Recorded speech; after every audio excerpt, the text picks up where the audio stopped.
Si à Bruxelles, vous recevez ce prix et vous êtes reconnu comme journaliste professionnel qui travaille dans le sens de redorer l'image et contribuer au développement de l'Afrique dans votre pays, la République démocratique du Congo.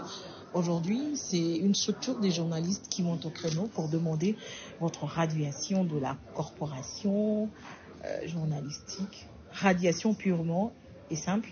Une plainte a été déposée contre vous à l'Union nationale de la presse du Congo. Christian Lusakweino, comment vous expliquez ce contraste? D'abord, je voudrais savoir quelle est cette association, premièrement. De deux, je voudrais expliquer à cette association qui se plaint à l'UNPC que j'ai déposé une plainte à l'UNPC, que l'UNPC a siégé, que l'UNPC, tout le monde l'a entendu, a décidé que ceux contre qui j'ai déposé plainte étaient suspendus de toute activité pendant 6 mois.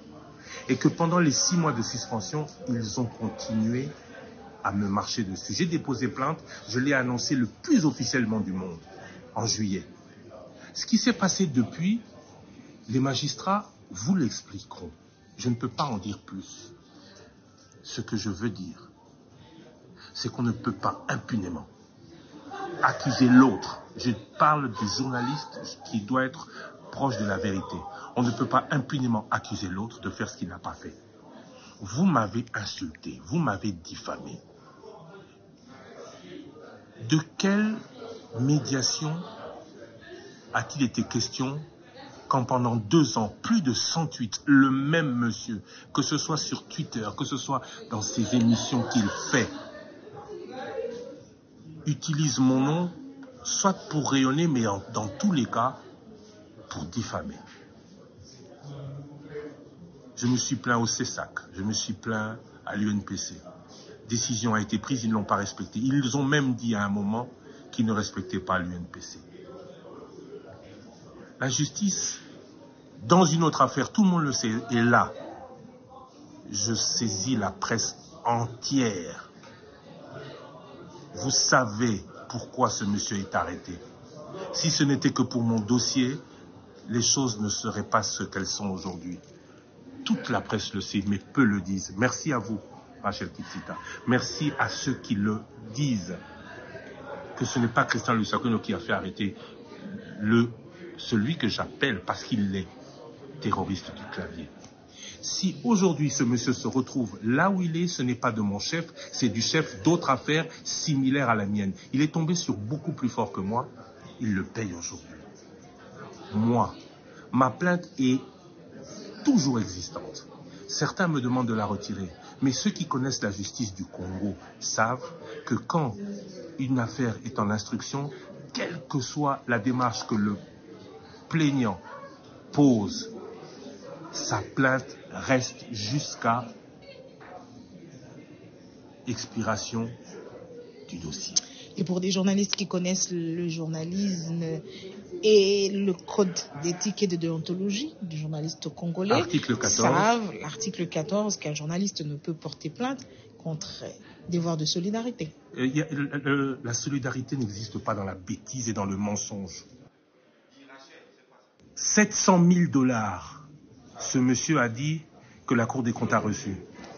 Je suis surpris que la Cour des comptes n'ait pas porté plainte. Pensez-vous que je vais accepter toute ma vie sur la base de mensonges de la part de personnes mal intentionnées que l'on dise que Christian Lusakweino a pris de l'argent d'un politique? Christian Lusakweino, attention, ce que je dis est important. Vous avez vu, vous voyez le rayonnement de Top Congo. Certains médias font du bruit, n'en ont aucun. Ils veulent juste marcher sur le rayonnement de Top Congo. J'ai été à l'UNPC. L'UNPC m'a dit, faites. Venez chez nous. J'étais au CESAC, même pas de réponse à cette date. Cette médiation doit venir de qui?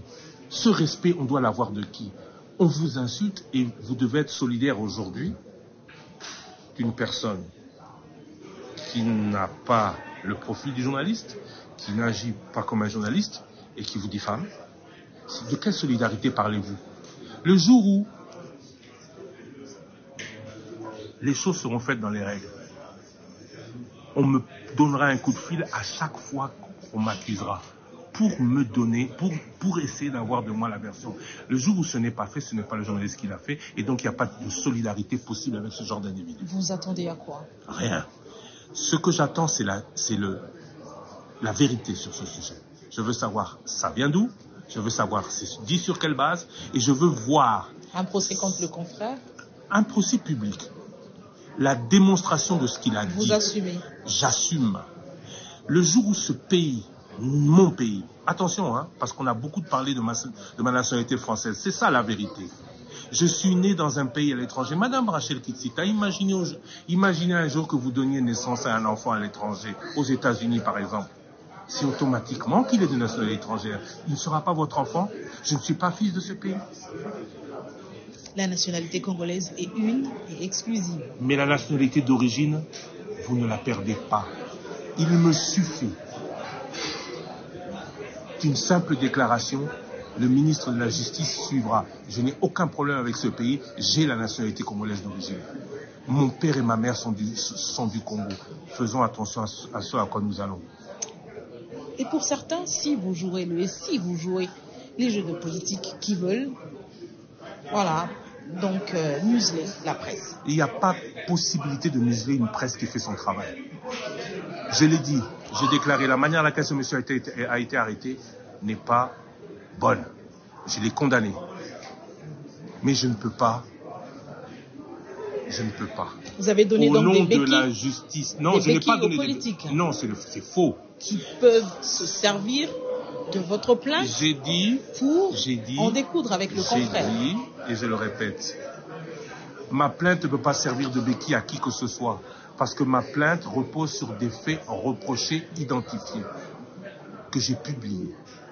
Si maintenant vous voyez d'autres faits, ce n'est pas de mon fait, c'est du fait de celui qui les a commis. Je ne peux pas être responsable des faits posés par d'autres. Je ne peux pas être responsable d'actes posés par d'autres. Je ne suis responsable que de ce que j'ai fait. Et que ce soit clair, une bonne fois pour toutes. Mon avocat m'a dit de ne pas parler de l'affaire, je n'en parle pas. Mais